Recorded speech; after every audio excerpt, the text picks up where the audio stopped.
Hey there, folks. Welcome back to the Overflow. My name is Micah Curtis. And I'm Alex Baldwin, also known as the Hatman. And I am going to be eating because I had a long day at work. And I had a day of clarity at work, which is always awesome. And this is going to be my last bit of carbs for a while. At least starting Friday. I am getting back on the keto diet to lose weight again and get back to where I was and keep kicking ass in that direction. So I will be chowing down during the course of this, just as a heads up. Not to mention, I can't think on an empty stomach. So, for those who don't know, the Overflow is the place where we answer the questions that sadly we were not able to get to during the course of the podcasts. So, let's go ahead and get right into it. Hatman, politics or entertainment? Where are we starting this week? Oh, let's see. Where did we start? Did we start politics last week? I honestly never remember. Fairly certain that we did, so let's go entertainment this week. Entertainment, okay. And if we started entertainment last week, fuck it. Yeah, we'll do it live. All right, so entertainment, my favorite. Let's see here. So the Autist Whisperer app. Actually, no, this isn't the question I want to do. I want to do the question that was asked just by Darth Bobcat. So he says, which Disney princess would you most want to be in a relationship with, and which one you least want to be in a relationship with? Assuming that age is not a barrier, they're 25 for purposes of the question. Hatman, begin. That is difficult. That is very, very difficult. I mean, even trying to think of one for least is hard. Damn. All right, let me pull up my list of Disney princesses. Maybe that'll help me. Normally I'd know them offhand, but let's see. Yeah, see, I don't consider Merida a proper Disney princess. All right, well, while you're doing that, and you apparently need research on this question, for me it's really easy. Least, Elsa. Most, Belle. Belle has experience with giant monsters. Least is Elsa? Really? Yes. Cold hands. See, that I can deal with. I'm not... Have you... Like, no, the worst thing ever is when you're with a lady, she's spending the night over, and she says, my feet are cold. And then the next thing you know, they're on your back! No, that doesn't happen to me. Because anyone who attempts to do that will be destroyed. I can't say Snow White at all, because no shit. Pictures of my grandmother when she was in her 20s look exactly like Snow White. So Snow White is basically my grandma. So I can't do that, just on principle. I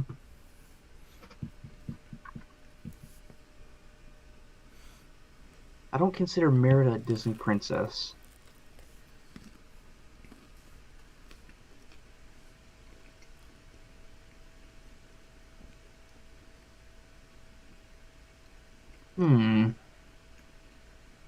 Least I would probably go with Pocahontas.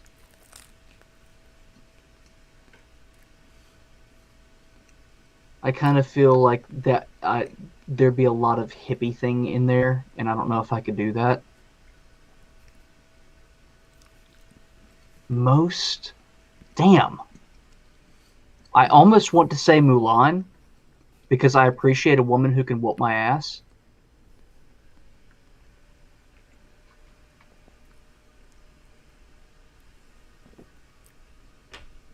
But then again, I also really like Tiana, to be honest with you. And then there's Ariel, who's a redhead. I'm gonna go with my first choice. I'm gonna say Mulan. I'm gonna say Mulan for most. There you go. You fight good. Okay. Let's go with Cooper's Revenge Home, who I think has a question about boobs. It says here, going off my question for politics about Alinsky's rules for radicals, lately it seems like some circles, KIA to be fair, are overreacting about Tifa's bust size in FF7 when it's clear to anyone with eyes that her breasts are not reduced, rather just tamped down with a sports bra, which is exactly what sports bras are made to. Funny that. Okay, so before I continue reading this, who has fucking called it over and over again that people don't understand how fucking boobs work? Or people don't understand the magic of sports bras. Exactly. Because, let me say this to all the guys out there. I have 4 sisters, plus my mom, plus my stepmom, plus several aunts, and then I've been married before. Boob talk happens all the fucking time. You pick up on a few things. Especially how effective a sports bra is. And it's also, like I say, if a chesty woman is running down the road, she does not have a proper sports bra, those things are going to hit her in the face. Y'all need to seriously chill the fuck out. Look at binders sometime. You can see literally like massive, like I'm talking double D's and above, can get squished down to a flat chest. Mm-hmm. It's possible. It is possible. Yeah.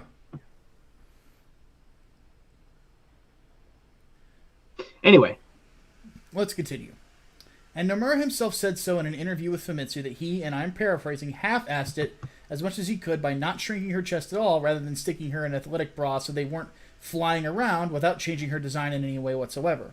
All I said is that I still see people acting like it's the end of the world and the game was censored when by all respects it honestly wasn't, and just plays to the media's own playing of Alinsky's rules. Power is not what you have, but what the enemy thinks you have. It's a good point there. Is it possible that people who are unaware of these types of tactics in play, seemingly by those who are pretending it was censored, when the man himself says it wasn't, are more likely to fall prey to outrage culture? Yes! I've been making this point for a while now. The fact of the matter is that every single time an outfit changes from one iteration to another, even if it's a slight change that covers up a little bit more skin, people lose their fucking minds. In this case, I'm not so sure. If only because we have direct evidence that Sony is requiring certain elements be censored for Western audiences. Yes, but this wasn't, according to Nomura, this was not, Sony had nothing to do with this. Right. I think, though, because the narrative got out before he could correct the record, of course it's going to get halfway around the world. Yeah, like, I immediately Googled this, and there's already, like, fake news about it. Like, it says here, Tifa's chest shrunk by ethics department for FF7 remake. That's from Inside Gaming. No, that's not what happened. Nomura even says it. I look at, so I'm not going to show it on screen here, but I've got an original Tifa render, and I'm going to compare it to the current one. I'm trying to find it.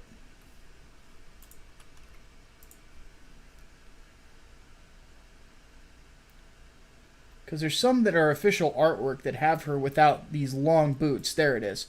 Okay. Because she has thigh highs in this. So she has thigh highs, she still has her skirt, she still has her shirt, still wears the same gloves and arm wear. So really the only difference from the original design to this one, from what I can see looking at screenshots of the gameplay, are she's wearing thigh highs. That's it. Like, everything else has been preserved. Well, no, thigh highs and a sports bra. Sports bra makes sense. Thigh highs are trendy in Japan right now, for those who don't know. So, censored? No. And I look at, photographs, it's like her bust looks more natural instead of a couple of, balloons inside of her shirt. Because, and this is another thing, when you've been around a lot of women, like I have, boobs are not balls inside of a chest. They slope. So these actually, and this is something that my ex-wife would point out to me all the time, that people didn't understand when it came to art. Or more, she could, at the time she could tell, like when she would browse DeviantArt, that men were drawing boobs and when women were drawing them. Because men, for some reason on the internet, who have never touched one, seem to think that they start right here in the middle of the chest. They don't. They actually start at the collarbone and come down. So, and I hate to say this about some people on the internet because it's going to sound like I'm calling y'all incels. I'm not. I'm saying you're sexually inexperienced. I'm not saying that's a negative. That could be a positive in some cases, but there's some shit you don't know until you've been with a woman. Some young men simply have never had a woman to warm their bed at night. Something I say about young guys all the time. So, I can't get over the fact that the solution to this is grab a titty or two sometime. Or stop watching porn. Because that shit ain't real. God looks at those and goes, I didn't make those. That was made by some jackass surgeon in Los Angeles. Like, that ain't real, man.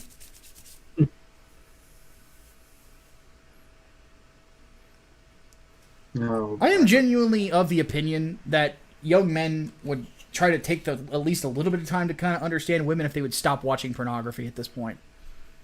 Shit, it literally does rot your brain. You got a point.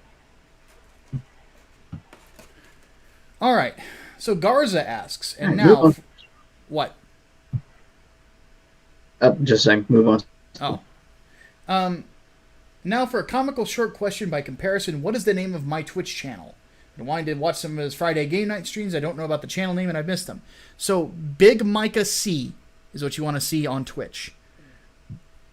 And the plan is to stream every Friday, every Sunday. And if I can do maybe one in the middle of the week.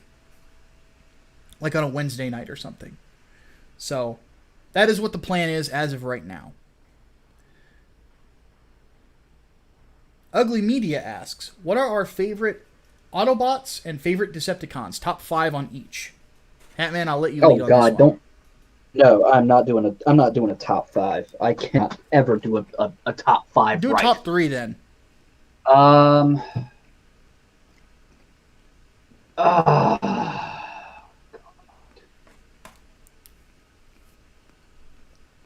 Christ, I don't know enough Transformers to even fucking pick. You don't? I was never huge on Transformers. I really, really was not. I don't know why I'm so surprised at that. Just never was. G.I. Joe either, for that matter. Like, I had the comics, I watched the shows and shit, but I remember, like, barely fucking anything. And I didn't have any, like, Transformers figures growing up either. I opted for Gundam, oddly enough. Well, yeah, I'm personally more of a Gundam fan than I am of Transformers. Yeah.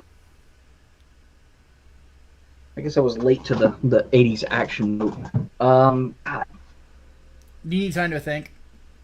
Because I can do top 3 on each side. You may as well just skip me on this one, and Okay. everyone named Hatman in the comics. For me, top 5 or top 3 Transformers, Optimus will always be my favorite. There's no change in my mind. You can call me lame all you want. He is the most pure hero in comic books and other media outside of Captain America. There is nobody that screams leader more than him, aside from Captain America. And they're, oddly enough, Captain America and Optimus have met, I think, once. And it was not epic, and I'm very upset at that. That should have been the coolest meeting ever. You know, it's like, if they could have Superman meet All Might, rather, projecting a little. But if you could have Superman meet All Might, if you could make that happen, like, to anime fans, like, to Transformer fans, Captain America meeting, Optimus Prime, it should have been an amazing moment, but it wasn't. It just kind of happened. But anyway, so Optimus is number 1, Grimlock is number 2. Fucking love Grimlock. And then, if I had to pick a number 3, I would probably have to go with Jetfire. With the Decepticons...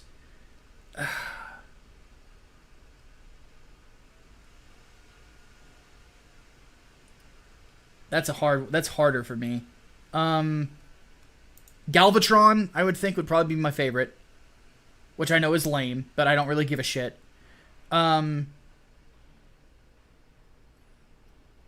I'd have to go with Starscream just because he's such a son of a bitch. And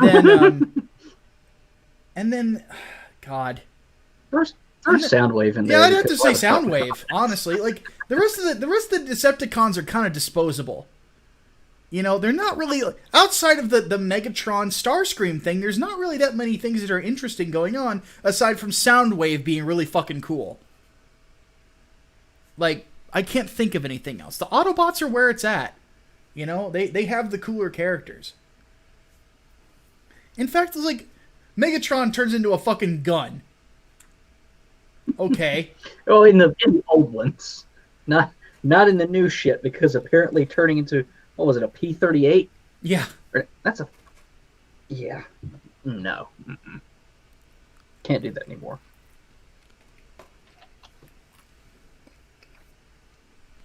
I also have to say, I think that going back on it, the only reason I ever liked the first Bayformers was because I got to go, "He said the thing!" a couple times. That's pretty much it. One shall stand, one shall fall. He drops that one, and he drops "Freedom is the right of all sentient beings." I want 2 pieces.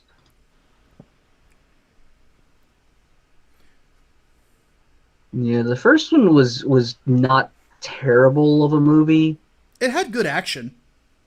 As long as you like turn your brain off for a while. And I heard Bumblebee was actually really good, but I didn't bother with it. Yeah, I heard that too.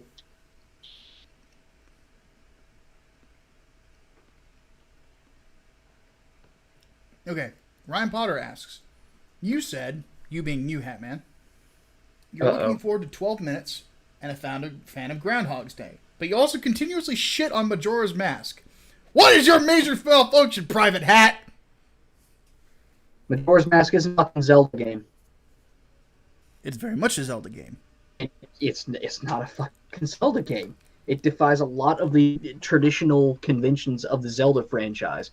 And I guarantee you that's part of the reason why people like it so much, because it is so different. Mm-hmm. But that's the reason why I don't like it, because it is so out there. And literally, if you removed Link and you took out the Zelda name, pretty much, I guess, like your typical races and whatnot that are familiar from Ocarina of Time, it's a totally different fucking game. No one would understand that it's a Zelda game. No one would get that. Except for all the temples and the Zelda races and the same universe.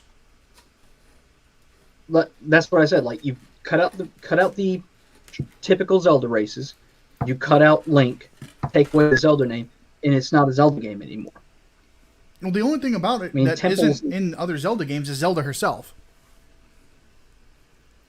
Everything else is still pretty. Yeah. Everything else is pretty much there. Doesn't feel like Zelda to me. Not in the slightest. You just don't like the timer, do you? No, I don't give a shit about that. Really? Seriously, I don't. It doesn't feel like a fucking Zelda game to me. I mean, the timer thing just makes it more complex and really kind of aggravating at times. Because it feels like you can't pause or just like go explore around and shit, because you constantly have to, shit, I gotta play fucking Song of Time and go back again. Mm-hmm. But that, I was never huge on just like explore around, do whatever the fuck you want. You don't like open worlds, basically. Well, depending on how open the world is. Like Metroid games, I can do it with Metroid games. No big deal with that. But it is still closed off to a degree. That's why I'm kind of dreading picking up Breath of the Wild, because it is that wide open world. And I don't know if I'm going to like that. I do prefer Zelda Skyrim. And that's the thing. Elder Scrolls games can't do them. Fallout, same thing. You're not going to like it. Can't do them. It took me a while to even get used to Wind Waker, so. Because personally, like with me, like part of the reason that I've liked the 2 Elder Scrolls games I have played is because of the jank. They're hilarious. Yeah. When I can like hit somebody with a warhammer, and you just hear this loud crunch, and they just kind of to the ground. It's hilarious. It's like bleh. So, fun times. All right, Duke of Tumwater Meanwhile, says, I will stick to my Metroids. there you go. Thoughts on Tarantino potentially directing a Star Trek movie? If there is not a 10-minute speech or 10-minute conversation between Worf and Picard on why Worf is so violent, do not sign me up. That is one thing I love about Tarantino movies is the dialogue is fucking amazing. Nobody writes dialogue like him. Picard can drop the F-bomb. That I would pay to see just on that alone. So it'd be Logan all over again. Shut the fuck up, Wesley. Shut the fuck up, Wesley. I would pay for that alone.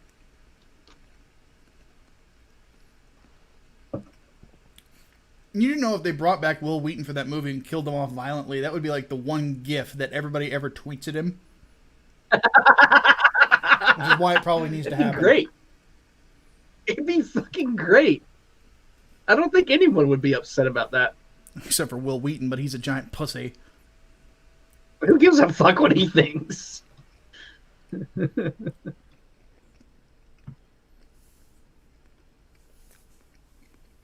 All right. Sorry, I was chewing. Okay. Diego Macho wants to know, if we were given the chance to fix The Simpsons, will we go for more comedy or more heart? It's The Simpsons. Go for comedy. I'd say go more heart with it. Because comedy now is too cheap. And it ends up being not funny. And the jokes drag on for fucking ever. Thing about The Simpsons is, comedy is a big part of it, but there was still a lot of heart to it. And that's something that's really being lost lately. And not just The Simpsons, like Family Guy has lost that element too, along with the fucking comedy. And South Park, surprisingly enough, isn't as good as it used to be. And I think that's part of the reason why, like the heart of the show has gotten lost over the course of, however many fucking seasons. But if you're going to fix comedy, like fix it in a way to where it's not just drive-by jokes or jokes that just take too long. Like keep the punch to them, for God's sake.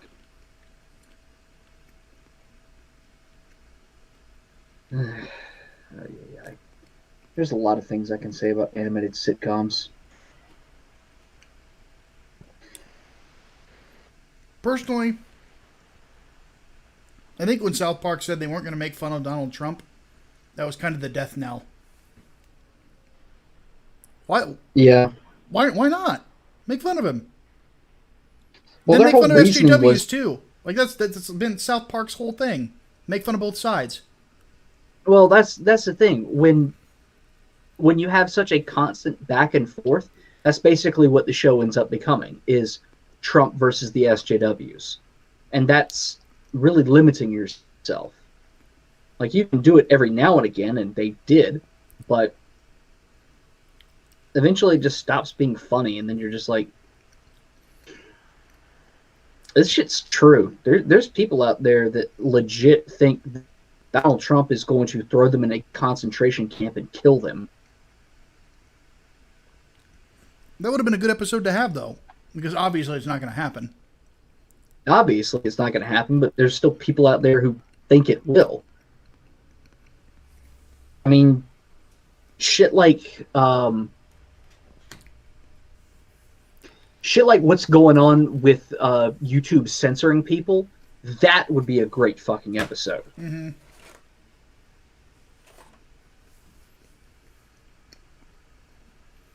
Kyle That was would be branded a fucking Nazi. great. Kyle starts a YouTube channel. Kyle starts a YouTube channel and gets branded a Nazi because for interviewing people. No, put him in not Dave even Rubin's that. shoes. Not even that. He's complaining. He's complaining about how pissed off everybody is, and he just wants them all to get along. And because the recommended videos take him to Ben Shapiro or Stefan Molyneux, YouTube decides to fucking deplatform him. He's like, I'm not anything like those guys. I can't stand those guys. I just want people to get along. Yeah, but you might be a Nazi. See, that's something. Matt and Trey, I hope you're listening. All right. Next question. Incel Mafioso wants to know thoughts on Shoe on Head having her gay Arthur video being deleted on YouTube and then being reinstated. Being reinstated. Not a fan of hers, but if they're going to go after one that even the centrists aren't safe. Told you. Yeah. We told you. Because all it takes is one person to be offended at something, and because YouTube is like, well, we have to cater to people who are being offended. Yeah. Here you go. Because, like, with Shu, like, she's gone because her husband is full-on Bernie bro, because Armored Skeptic's a fucking idiot. But because he's gone full-on Bernie bro, she has gone on full-on Bernie bro. She tried to argue that, the morals of universal healthcare with Ben Shapiro.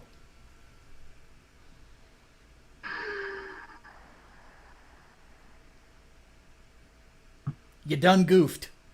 You can talk about the morality all you fucking want, but that doesn't take away from the reality of it. Well, even then, how is it moral for you to take away my money for somebody else's problems? Again, that's the reality of it. Like the core issue is ensuring that lives are saved and kept well. But then the reality is, okay, but who is going to pay for it? Who's expected to pay for it? Who is going to do the work? Yep. Because it's nice in theory, but in practice, what happens? Well, here's my thing. If I get a decent living off of government food stamps or UBI or whatever, and I get free healthcare and I'm not working, what incentive do I have to work? Mm-hmm. Zero. Socialism like doesn't fucking work. Just like the free college thing. Yeah, abolish $1.6 trillion of debt. Okay, but somebody has to be paid for that. So who's going to foot the bill? If we're abolishing student debt, abolish the colleges then. Because it's those institutions that are responsible for racking it up. The solution is not to abolish anything, all the debt. It's to cut the of colleges, including textbooks, because they are price gouging everyone. It's preposterous, especially for what you get in the end, which is a piece of paper that says you're qualified for a job that you're not actually qualified for. And on top of that, I would say make colleges more competitive. Well, there's that. Not to mention, encourage kids to do. Well, go ahead, finish. Okay. Encourage kids to do better in school so they can get into college if that is seriously what they want to do, and not just accept every fucking party kid that's going to go and waste $35,000 in 4 years' time, just stoned and drunk out of their minds. It's not fucking worth it for anybody. It wastes instructors' time, it wastes students' time and money, or really parents at that point, because more often than not, they're the ones that are footing the bills. It's bullshit. Make them more competitive, and if kids don't get in, encourage them to go into trades. Encourage them to do things that are not seek a 4-year degree that may or may not be useless for them at the end, instead of saying, oh, you need a degree in order to get a good job. Bullshit. Because no the fuck you don't. No the fuck you don't. You can make 6 figures as a fucking electrician. Yep. And that does not take a 4-year fucking degree. Nope. And here's the thing, like, on top of that, and this is my big issue with it, is why is the government incentivizing failures? Mm-hmm. Which is right out of the gate. It's like, why are you incentivizing degrees that don't make money? It's very simple how you figure this out. It's like the STEM projects obviously are the ones that are making money in our society. So that's the ones you incentivize. People who want to be doctors, lawyers, things along those lines. The practical teachers jobs. to a degree. Teachers to a degree. There are some programs that the arts are the problem. Yes. I mean, there are some programs like public service. They will forgive your student loan debts. They will forgive all that shit if you get a job in whatever field it is and keep it for 5 years after you graduate. Yes. And sometimes it's like, 7 or 10 or whatever, but that's an incentive. Do that. Yeah, exactly. And those things, like, we have more people. The world does not need more Anita Sarkeesians. No, we don't need any more underwater YouTube feminist basket weavers. We went into politics in the entertainment section, and now I'm miserable. We did. Bottom line on the shoe on head thing, it's retarded, but it's expected. Yeah. All right. Will End says, learned from a Professor Geek video that it was Batman 89's anniversary this recently. What are your thoughts on that movie? Overrated. I like it. It's one of those things that you're either going to like it more than the Nolan movies, or you're going to think it's been supplanted. I think it's been supplanted, but I still like it.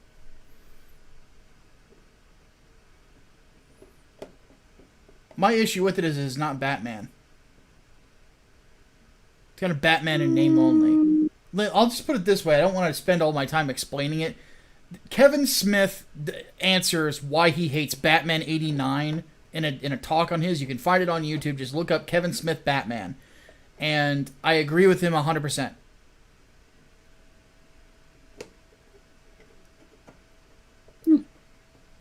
I never liked it that much. I was not that enthralled by a Batman film until the Nolan trilogy. Though I will say, Batman and Robin is hilarious. Frosty! Freeze in hell, Batman! Oh my god! See, it was always Batman Returns that I never liked. Oh, God. Like growing up, I liked Batman and Robin and Batman Forever, and now Batman and Robin. Boring. That's kind of the problem. Batman and Robin makes me cringe. At least Batman Forever had a mildly entertaining Riddler, but even now I fucking go back and look at it and I'm like, no. He's entertaining, but he's really not the Riddler, like, at all. Not really, no. That's fucking Jim Carrey in spandex. Pretty much, Don't even. Yeah, pretty much. And it really just kind of felt like, who was it who did that? It was Joel Schumacher, right? I believe so. Yeah, Schumacher kind of felt like he was just doing his best Tim Burton impression. And it just never really came across well.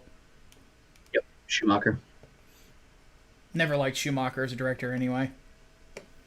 Yeah, well, just Arnold as Mr. Freeze, though, is fucking hilarious. Oh my god. Alright. So, let's see here. Walumancer the Wawfather asked, I was just invited to a combat-focused D&D game where the party eventually fights each other to the death. What are some race-class combos you recommend to have an advantage? Again, half-orc barbarian. You can have like 20-some-odd strength right out of the gate. You hit someone, they're gonna die.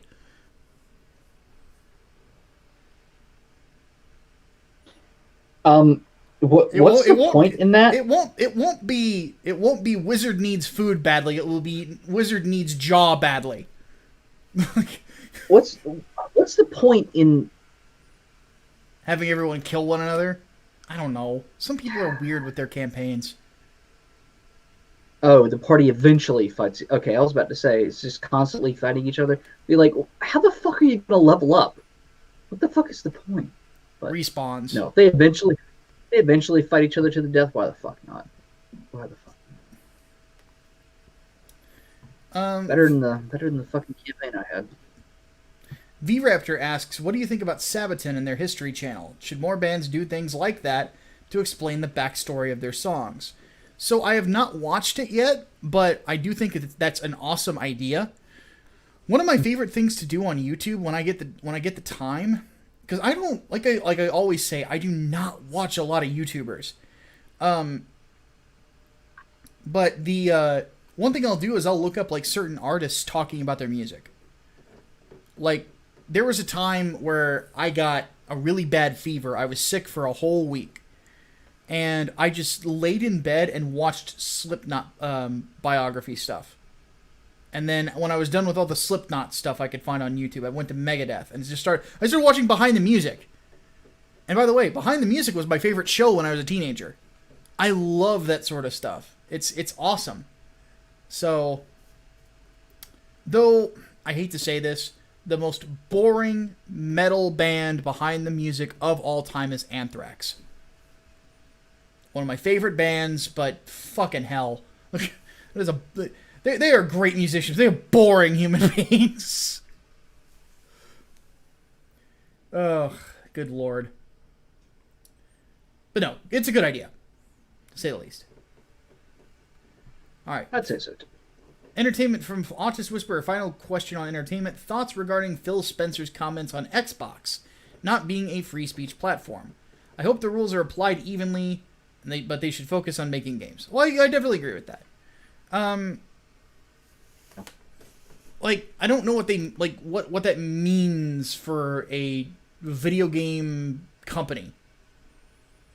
Like specifically, it's to enforce their rules against like toxic behavior. So people, they're so saying the specifically, 13-year-olds who get a mic and realize that if they say the N-word out loud, they don't catch on fire. Yeah. Okay, well fine. I don't give like fuck them. But in all seriousness, people being banned for being jackasses. I mean, why not? At least they're being upfront and honest about it instead of just saying, yeah. Well, we're committed to free speech, but there are certain things that you're just not allowed to say or do that. Like, if like you're Twitter gonna have does. rules, be honest about it. Be like, Yeah. if you like, because that was always the one thing. Like people always ask, like, why don't you ever have your mic on when you're playing Call of Duty? Why do you have everybody else muted by default? It's because the instant I put my headphone in, I get an earful of N-word from a 13-year-old child. Mm-hmm. I don't want to listen to that. Because then what I end up going on into is this long diatribe about how I fucked his mother. And then I'm just giving into it. So, I would like to have a fun gaming experience. Yeah.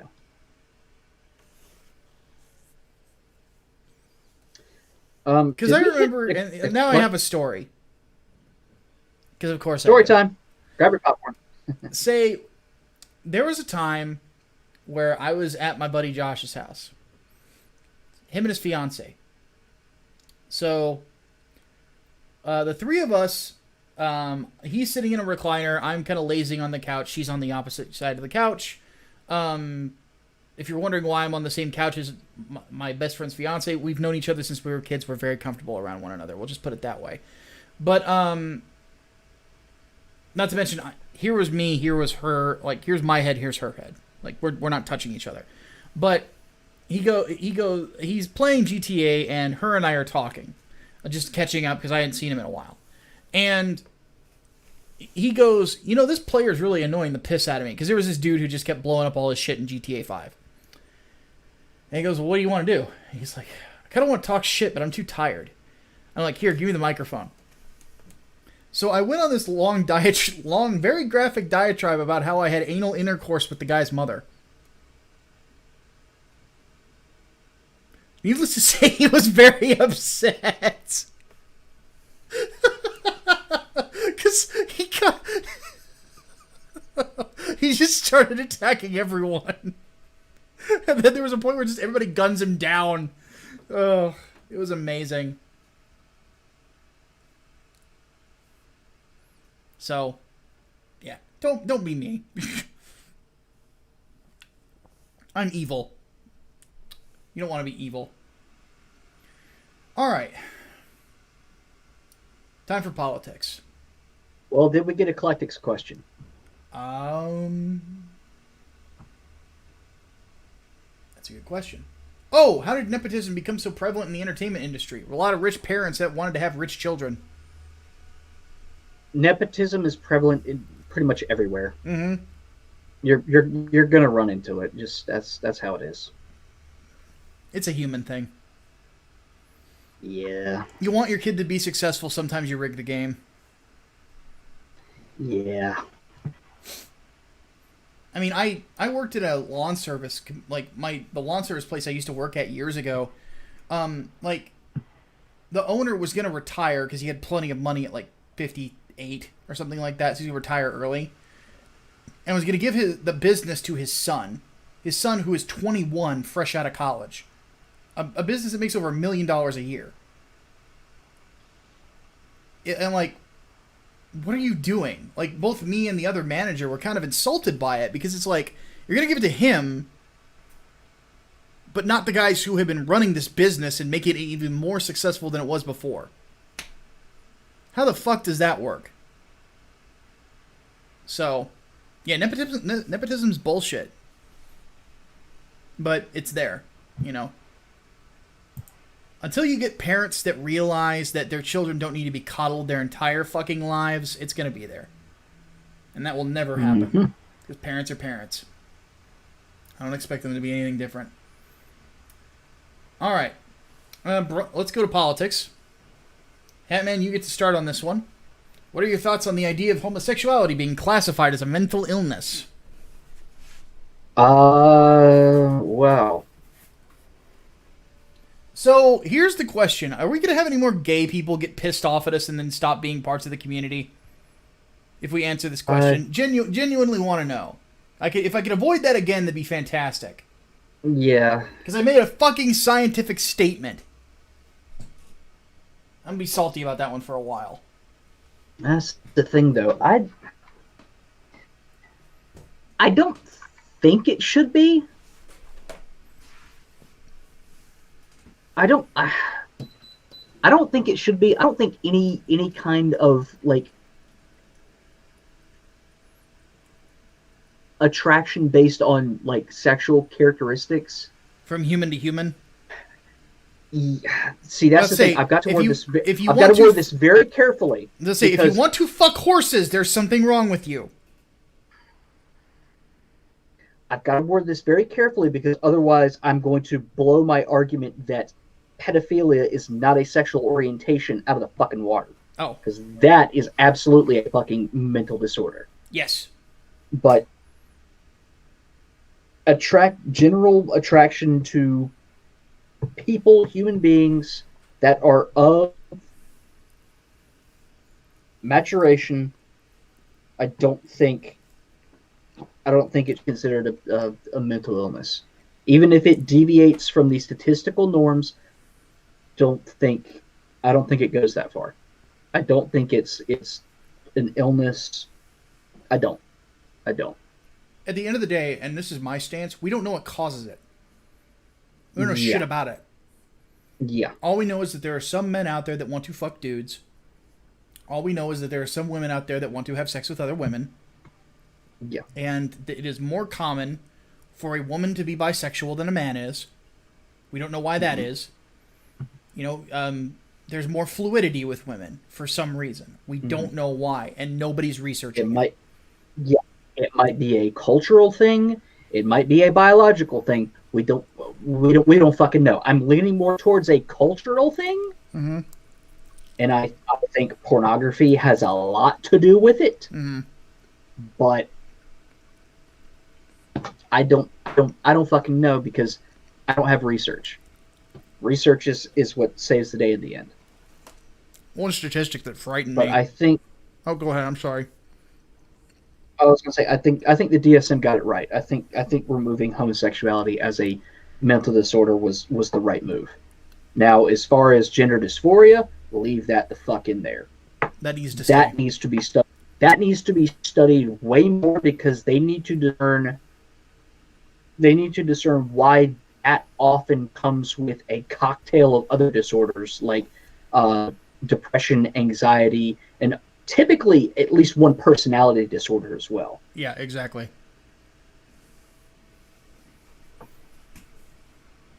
Anyway, you were saying. So what I was saying is, like, just back on the sexuality thing, like, one thing that I find very disconcerting is when I read some statistics on women watching pornography, that there's an increased amount because many young girls are under the impression that they have to be like that and have sex like that to attract men. You don't. You don't. Seriously, to any woman that is in the audience that is single, I'm not being flirtatious here, I'm just being honest, you don't. You don't have to be like that to attract men. You don't. Just be yourself. Do not go down that road. Unfortunately, men are not making it a whole of a lot better, because because we have a ridiculous problem with pornography addiction as well. Mm-hmm. It's not just that; it bleeds over into expectations too. Yeah, exactly, and it ruins your expectations for what sex is supposed to be like. Mm-hmm. Mm-hmm. You know what pornography is it is sexual cocaine. It is meant to stimulate certain parts of your brain and overstimulate them, as if you are in the act. But the problem is that during that course, the same sort of, and this, or at least from what I understand it, I read a lot of a doctor named Ted Roberts, who has done a ton of research on pornography and its effect on the brain. He's a Christian psychologist. And one thing and I think Jordan Peterson talks about this a lot too, is that there is a part of your brain that when you're mating, basically, and when those instincts are popping off, that is paying very close attention to everything that's going on. And you're receiving information. And as such, it sets the expectation of what the next time is supposed to be. That's oftentimes why you'll hear when you ask, like, a married couple, is the first time similar to how it is now? No, it's very different. It's probably a lot better, because during those moments, you have gotten to know one another and the way that you react to certain stimuli and things like that. Pornography throws that all out the fucking window.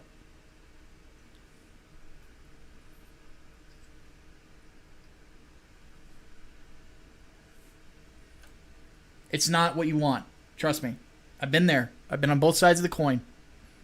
I've been with women that it is just pure lovemaking. I have been with other women where it was like starring in my own porno. I like the first one a lot more, because the first one had heart in it. And I miss it. But if I never have it again, that's what it is. I've got my work to keep me occupied. So, I've been burdened with glorious purpose! But anyway, yeah, how little we know about our sexuality, though, is, in general, I think, not mortifying, but the fact that it's not being studied with any sort of interest bothers me. You know, and that's not against or for anything. It's just, I want to know. I lean more towards nurture than nature. I still believe that a lot of what causes us to have certain attractions, not just like male or female, but also to certain physical aspects of people. That's like how that is completely biological is beyond me. I don't think that it is.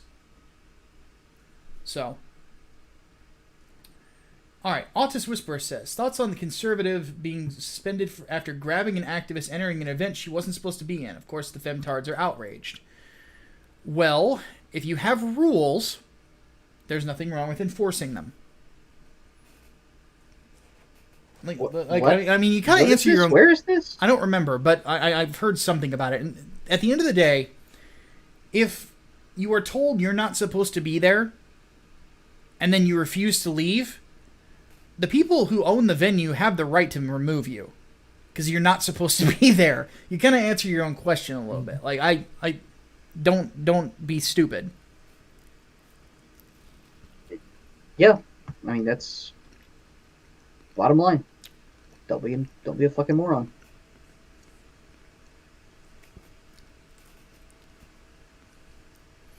Incel Mafioso asks, thoughts on Iran executing a man on charges of spying for the U.S.?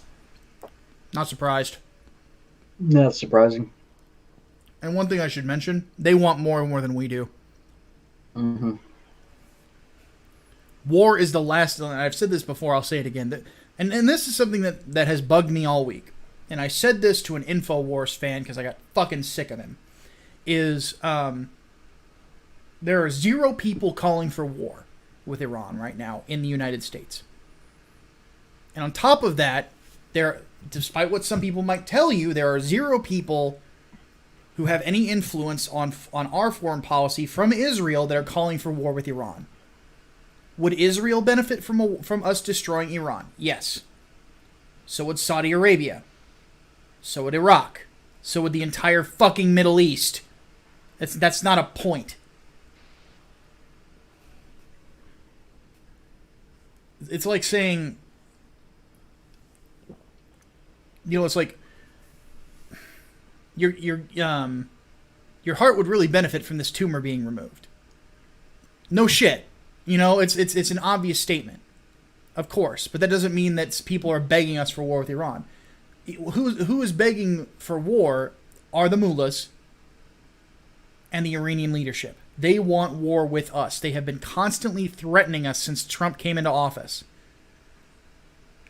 They want war because they think it will make them a legitimate government in the eyes of their people. They are 2 steps from a nationwide revolt in Iran. And it wouldn't surprise me if that's what the Trump administration is waiting for. It's for just the people to pick up the sword. I have no doubt that we are not going to war with Iran at this point. I think that if they attack one of our freighters ever again, we're going to give them a bloody nose, especially if lives are lost. Mm-hmm. And then we'll walk away from it. And this is one thing that people like Paul Joseph Watson and Mark Dice and the fucking bumper sticker politics brigade need to realize. Just because you attack another nation does not mean it starts a war.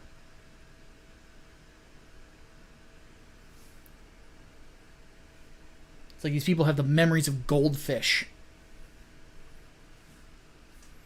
And then when some people who are pro-bloodying Iran's nose speak up and they're honest about their feelings and they back it up with logic, there's instantly calls of warmonger this, warmonger that. Shut the fuck up. Be sensible. You're a conservative, not a fucking leftist.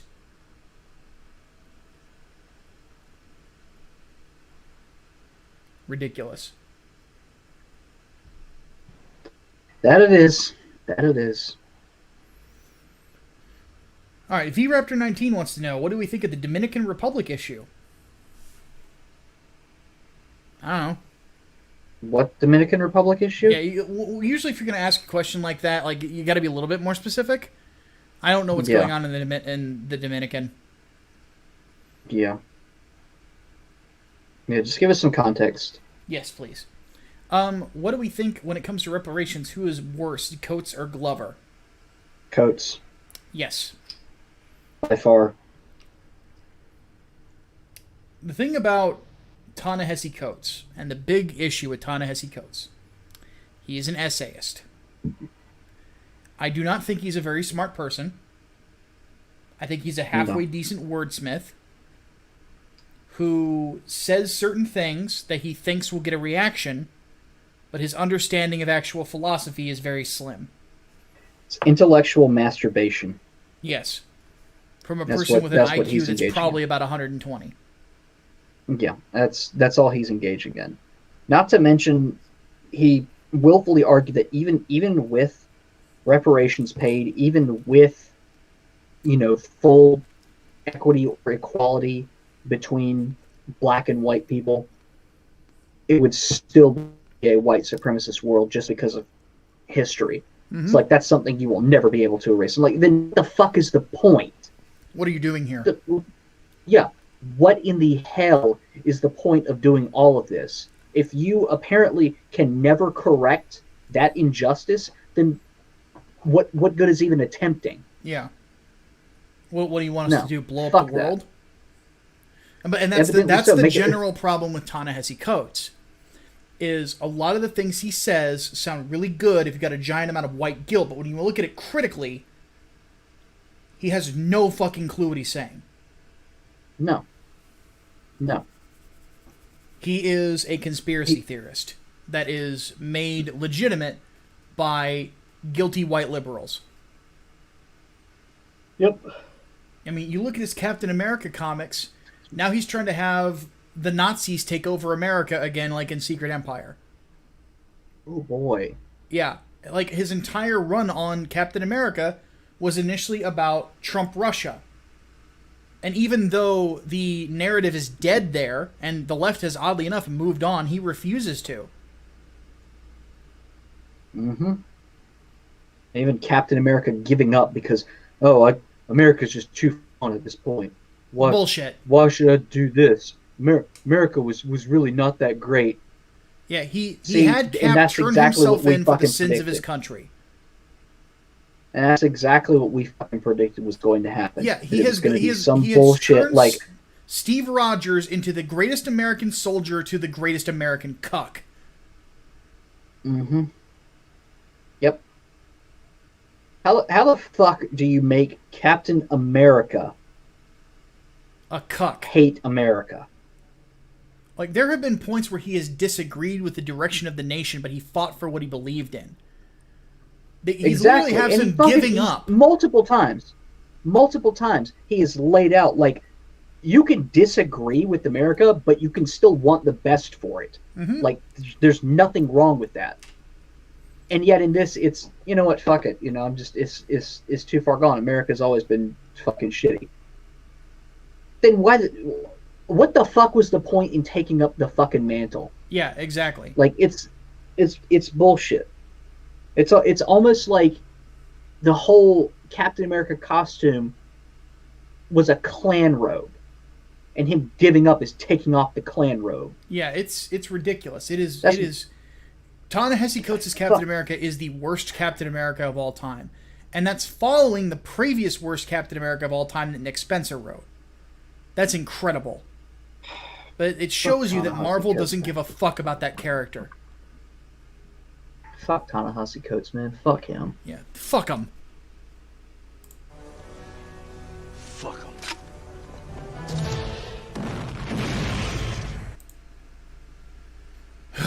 I'm gonna have to do a video on that, on the Captain America thing, because that is just incredibly frustrating. He did write an article about it. I guess keep going from that. I kind of have to at this point. So stuff like, and I have to say, like, stuff like that is why I can't wait to start Project Lazarus.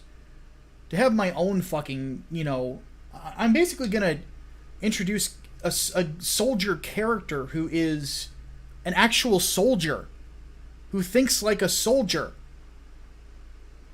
who respects his nation like a soldier does. Fucking shit. What frustrates me the most is the book should have been out by now. But that's life. Alright, let's go to the next question. So, Wallametz the Wawfather wanted to know, what do we anticipate for the Dems debates this week? I'm ready for a complete shit show followed by the Joe and Bernie show. It's gonna be Joe, Bernie, and Warren at the end of it. It's excuse me. It's gonna be a shit show all around. Yeah. Mayor Pete is doomed. Oh, absolutely. Like, with what's going on right now in South Bend, he's fucked. And he probably won't even win re-election as mayor. And then, who else are the top? Who's the top five right now? It's It's Biden by a large margin. Bernie, Warren, Harris, and I think Buttigieg is the it's Harris and Buttigieg.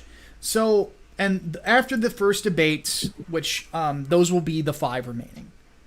More or less. Which, like, depending on how well some of the outliers do, like if Beto suddenly does really well, he's going to shoot up. If Tulsi somehow does really well, she's going to shoot up. And by the way, I would say that Tulsi has a better shot than Andrew Yang. Yeah. Like, all of you in the Yang gang who think that he's amazing, even though he's just another fucking socialist, he's not going to make it. The reason being, he's too honest about his policy prescriptions. Democrats don't like that. Yeah. But no, he is just another fucking socialist. Tulsi's got a better shot winning over the moderates more than anybody else. But Well, yeah. I think the debates, if anything, are going to push the platform further to the left. It's going to solidify that they don't want to capture the moderates. They're not going to put in someone who can appeal to both left and right in order to beat Trump, but they're going to appeal just to the people that are left and even further left. Like, fuck everybody in the middle. Exactly. And that's going to be the interesting thing. Because the further they go away with what the majority of Americans want, the less votes they're going to get. Mm-hmm. I think they're just banking on...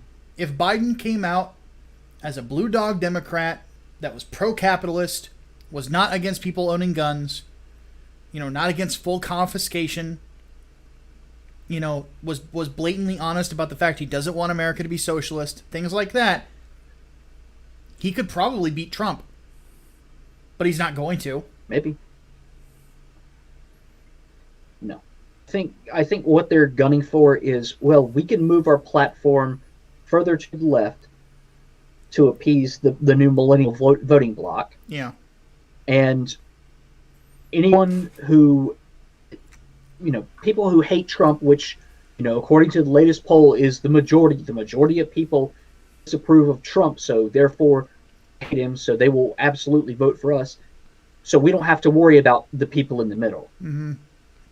And that is going to backfire spectacularly on them. Because what happens when you say the solution to this far-right problem is far left? They're not going to like that. People do not like being thrown into polar extremes. Mm-hmm. My prediction? It will be Joe. I have no doubt of that. He's being a lot smarter about his campaign. He's talking less. But, sorry, somebody's mowing next to me. But with Biden, if, or what I'm thinking is that Bernie will fall to number 4 of the top 5 by the time all the debates are over.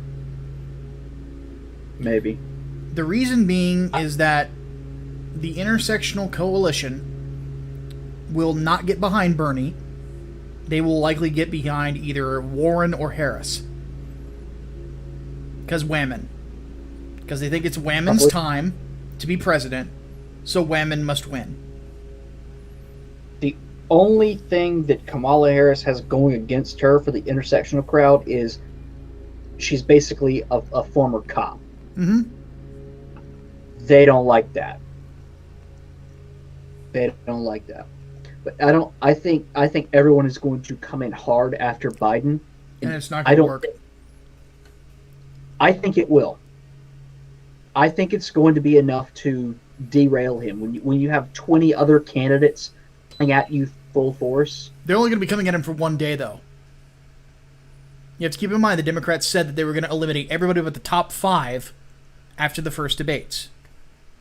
Can still do that, but you can still do damage even afterwards. I mean, we've seen what Cory Booker's thing has done to Biden. It backfired. Now you've got the whole, well, can a white person be the nominee? Or can a person who worked with segregationists be the nominee? Now that's in play. It backfired, even though it like did not completely backfire. No, his polling is up. Yeah. He went back up in points. Are you mistaking Biden for Warren? No. Like there was, I'm pretty sure he went up a couple points after that. Warren went up 3. I'm pretty sure Biden went up 2. He definitely lost 0 ground. The person who lost points was Bernie. Bernie's been consistently sliding. Yes, which is not, like I said, it's not surprising. But no, Warren came up, but Probably why Biden this didn't go shouldn't- yeah, anywhere. It yeah. backfired on Booker. Mhm. And it's like you and I said on the podcast, he didn't have the balls to just call him a racist. Yeah. Well, and credit to Biden too. Again, like we said, he stood his ground. And You he'll know, do that in the he had the debates, balls too. there. Yeah, he had the balls, and he said, I'm not a fucking racist. Stop fucking drabbling on about that. Yeah. Bullshit, and you know it. He's not wrong. I don't fucking think he's a racist. Yeah, I don't think so I either. don't think you should have to answer that question. I don't think you should have to answer the guilt by association question, because that's Yeah. bullshit. Unfortunately, He that's answered fucking it politics. perfectly. That's the thing. Like, he said the Mhm. exact thing he should have said is, no, I will not apologize. I think Cory Booker should apologize for implying this. Mhm. That's exactly how you answer that question. Are you going to apologize for doing a deal with this one person you said you didn't like? Mhm. Of course not. And you should apologize for implying that I'm a bad person for doing what I had to do to get the job done. That's exactly how you answer that question. Mhm. Because Biden has been around the block. He understands how to play this game. Cory Booker is an idiot. Oh, Moronicus. What do you expect? Yeah. But no, it backfired on Booker. It did not go in his favor. I am very much of the opinion after that Biden is going to be very hard to bring down. Not just because the establishment's behind him 120%, but on top of that, he is very hard to outplay in politics. Keep in mind, after the shit show that was the Clarence Thomas hearings, Mm-hmm. he still had a long career in the Senate because he knows how to play the game. Yeah. My big thing is, like I said, I think party platform is going to move further to the left. Yeah. I don't think they're going to want to carry Biden with it. They're not going to. They won't have faith that he will go for it, and I don't think he would go for it anyway, because he's much more moderate compared to all the other ones. He is. I mean, yeah, he is pretty far to the left, all things considered. He's not further along than fucking Bernie Sanders. He's not further along than fucking Elizabeth Warren. Yeah, he's not a red sash away from a communist. Yeah. No. Mm-mm. I mean, You know- he's not advocating for these blatantly socialist policies Yeah, and I don't like expect him these to. other people are. No, absolutely not. Say what I expect him for us to see him to move further to the left to survive, but I don't think I think he will at some point where he's We've going seen that to, already. Yeah, well, and where he is going to win is in the political the fight, Yeah. because he's just too experienced. He's gonna be willing to put up with everybody else getting offended at him. He's not gonna care, and that will win him points with the normies. Elizabeth Warren is probably gonna say something along the lines of trying to accuse him of sexism. He's gonna look at her dead in the eyes and say, "Do you think I'm a sexist?" And then she's not gonna answer the question. And then he's gonna demand an apology from her right there. She's not gonna do anything. It's gonna be like what Trump did to Jeb, more than likely. I would love to see that. It's I would gonna love to see happen. Biden straight up say, "Call me a misogynist to my face." He will do it. Wait. And that's the thing about Joe Biden. And I don't admire the man at all. I just know how good he is as a politician. Is he knows how to play the game. And Warren and all these others that are running for the presidency, if Biden had never shown up, Trump would have won by a landslide. With Biden there, it's a fight. So, See how the shit show starts. yeah.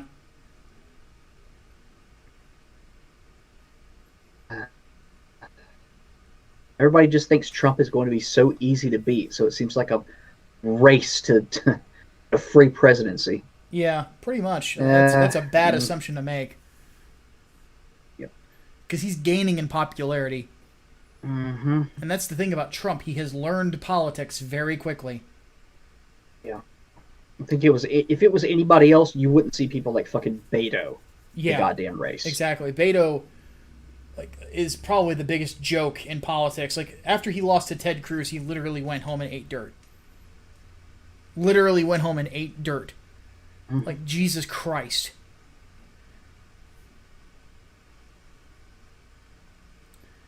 Okay, Daniel Garza, and now it's time for long ass questions. Here we go. So, Garza's long-ass question. I'm not going to answer it. Because I've already read through it. I'm going to answer the actual, bits of it. So, he asks here, how can you tell if a church is going woke? And do you think mine is? And if yes, what can be done to keep politics out of the church, if anything can be done at all? And apologies for the incredibly long question. So, the details were as follows. Let's see here. Sermon on how we can display the gospel through justice, and he mentioned mean jokes were a form of intentional local injustice. While talking about what injustice looks like in America and how it contributes to injustice worldwide. Yeah, that's politicking your sermons. A week earlier, an African-American preacher who is a bit new as well gave a sermon on diversity displaying the gospel. Now, I think he was trying to say was something to the effect of God has made us all different. We should have differences, but the community of Christ should come before that. However, he went on about an uncomfortable amount about a number of racial issues while driving while black, the institution of slavery, and then Donald Trump's election. So, I think that your church is starting to go that direction because, and this is a quote from Dietrich Bonhoeffer: politics are not the task of a Christian, meaning that when you're inside that church, that's God's time. It's not your time. So if you're standing at the pew and you're talking to people about social justice and things like that, I would just say walk out. Just walk out. Just leave. It's just a building. The church is a community of believers. And you don't have to be a part of that building. I say this as somebody who's done that before.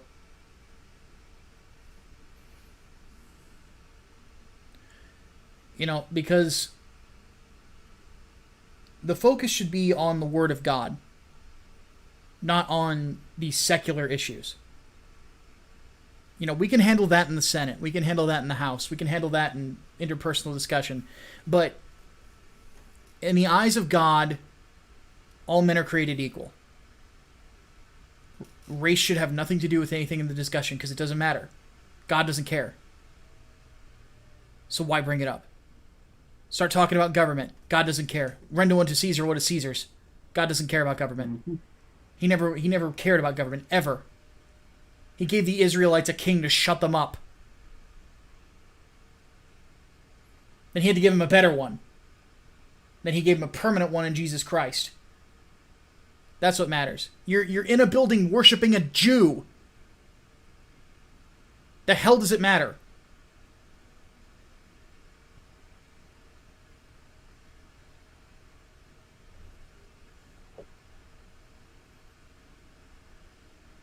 When it stops being about the Bible and it starts being about the world, that church stops being a church and it just starts being another building.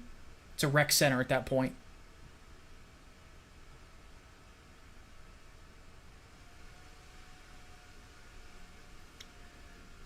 Hatman,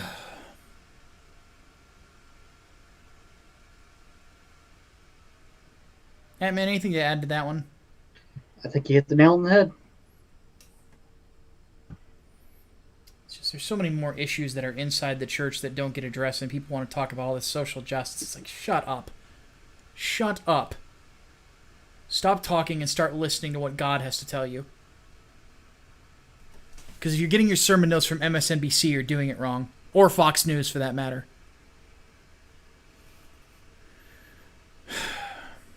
Need to take a sip here. Okay.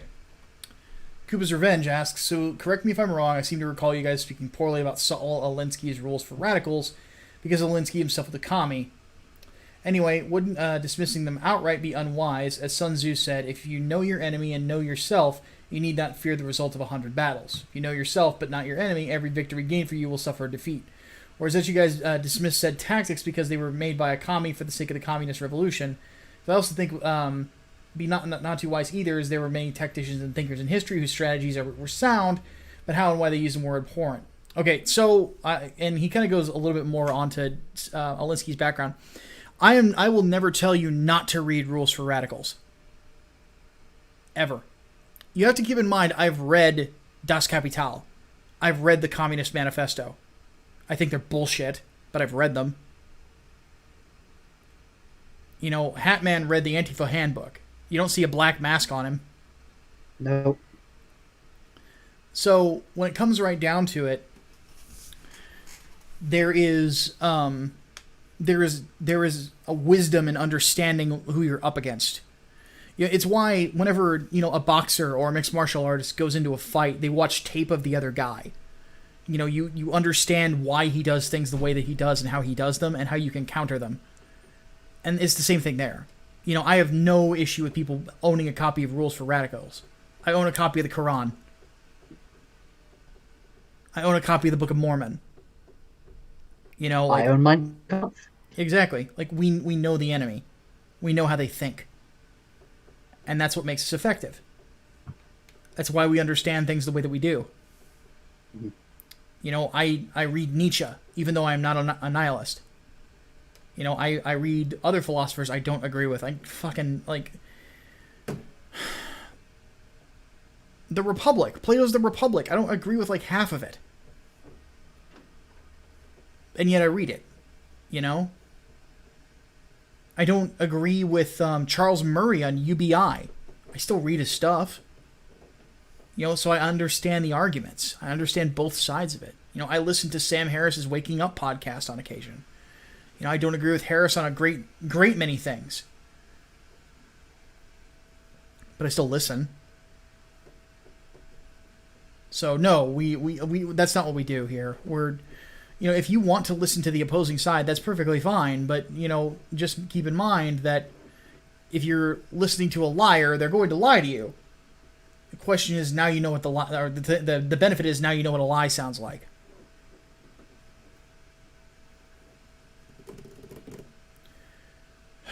All right.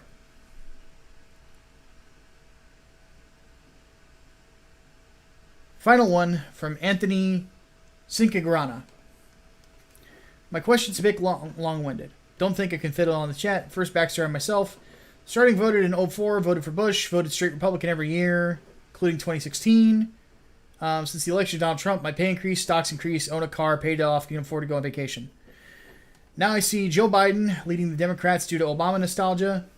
What I remember from the Obama years being called a racist because told people I was voting for Romney.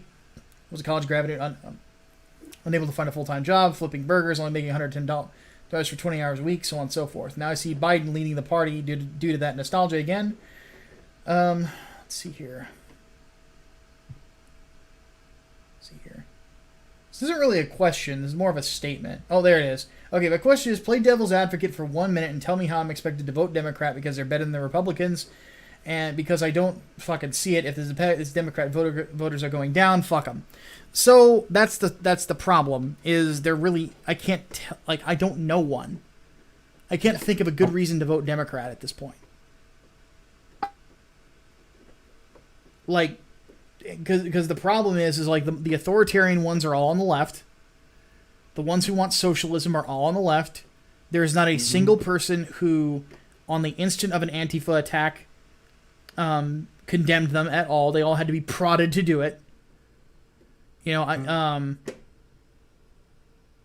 somebody had to like I think it was Laura Loomer had to physically approach Bernie Sanders before he condemned them. You know, like it's a shitty group of politicians, shitty group of people.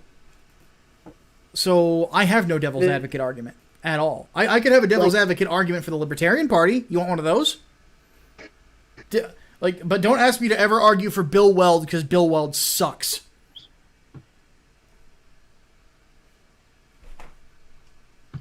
I mean, even the complaints that most people have about Trump, like, you know, they don't think they're actually going to be good with gun control because of the whole the bump stock thing, and now the oppressors thing. you really think the Democrats are going to be any better on that? Like, economy, Trump's done fine for the economy. Even the tariff threats, like you're still seeing record highs in the Dow.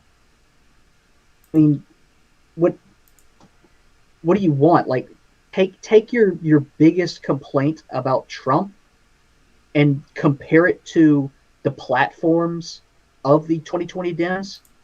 See, okay, is that enough for me to want to vote for them?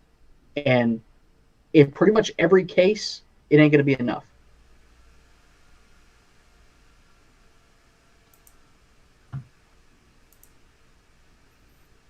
Yeah, my only worry, like, I'm not really worried that much. I think Trump will likely win re-election. The worry that I have is down the line, if what direction the Republican Party starts to go in. I see people who are on the right who call themselves conservatives who are advocating for more government involvement, and I worry about a return of the religious right. These censorious fucks who do not understand why liberty is important. We don't need that. No. And then that, of course, will bring about the left who will come in and say, no, we're not going to censor you and all this other stuff. And then they come in and then they end up being the censorious fucks, and we go back and forth and back and forth. Like, people wonder why I was attracted to the Tea Party. This is why. You know, if I'm going to have any authority in my life, I want to be able to choose what that authority is. You know, and it is people like Will Chamberlain and Jack Posobiec and like people like that literally make me think about never calling myself conservative again. I'd rather just be a libertarian. Because I just saw them standing for, like, eliminating student debt. Excuse me? So we're just supposed to forget all of that labor happened, even if it was for bullshit degrees. Fuck that. They wanted that education. They got into the government's pocket. Now they owe. Mm-hmm. Simple as that. And where does it end? They don't have an answer for where it ends. They never will. But they're wartime conservatives. Shut the fuck up. You're not wartime anything. You're stupid everything.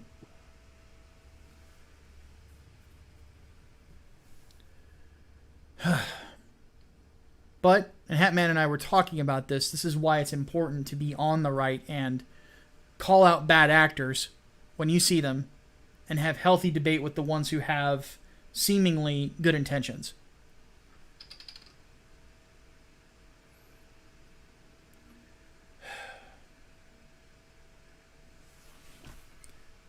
So now my blood pressure's all up.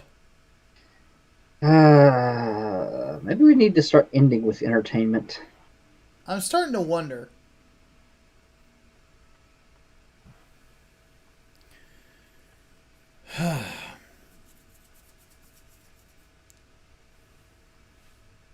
Well, if nothing else, the world's gonna blow up at some point anyway. Fuck it. Yeah. Alright. I'm exhausted now. I'm going to go eat a Chick-fil-A sandwich. I'm going to finish my pizza. So, folks, we are going to go ahead and take off. We appreciate you watching despite all the ranting. Yeah. Inglewood. When you see this video, Inglewood is the next day. So, keep an eye out for it on Indiegogo. Even if you're not on Twitter, check Twitter, because a link to it will be there. Excuse me. So, we're going to go ahead and take off. My name is Micah Curtis, your favorite vanilla gorilla. And I'm Alex Baldwin, also just that man. See you guys next time. Deus Volt. Deus Volt.